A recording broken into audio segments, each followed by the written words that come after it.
Now, when Chancellor George Osborne used his budget last year to unveil the national living wage, it was agreed that employers would brunt most of the costs.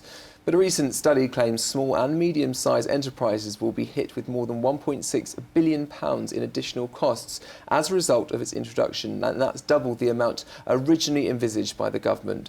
Lisa Gillespie from HR company Moorepay, who carried out the research, joins me now. Thank you very much for coming in. So from the research you've done, 1 in 3 SMEs are unaware that the national living wage even comes in on Friday. That's a fair few. It's quite shocking, really.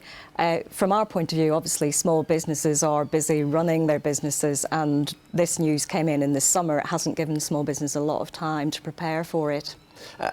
Apart from the obvious reason, not preparing, why do you think there's a degree of ignorance when it comes to changes in the national living wage? Well, I think companies have been used to a national minimum wage. That's been around since 1999. However, this living wage is one of the biggest hikes we've seen in pay. And also, it's not just the cost of paying people the additional 50 pence per hour. It's also the on-cost, because a lot of companies have got small margins between those in higher-up roles, such as supervisors or team leaders. So it's the knock-on cost of that.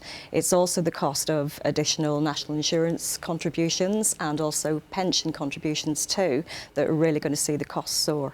I mean, of course, from the perspective of employees, you know, an average employee could see almost £1,000 extra every year in their pocket. That's clearly advantageous in other senses for the employee. Absolutely. For individuals, obviously, any increase in their salary is good news. However, there may be employers who may need to cut back on hours because the cost of employing people is going to go up substantially over the next year and probably over the life of this government. Do you think the government's done enough to publicise the changes over the course of the introduction of the national living wage from last year's budget to, you know, the end of this week?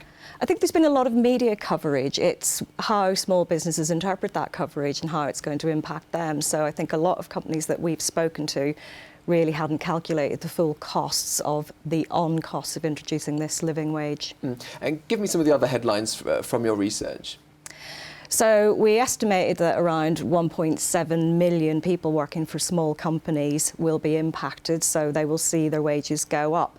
However, that's just the impact on those individuals. As I've said, there will also be other costs associated with that, and businesses really need to be looking at the total cost for their business and estimating how they're going to tackle those costs that are going to increase over time. Even if the wage bill for a company does go up, would you agree that morale boosts and productivity perhaps goes up when people are being paid better, so it kind of swings in roundabouts perhaps? Well, it should do. However, we've yet to see, because there has been some research done where they have looked at people working who are paid a little bit more than people on the minimum wage. And obviously, if their salary does not go up or does not go up 50 pence per hour to keep the same margin, then they could become demoralised because they're doing more senior roles.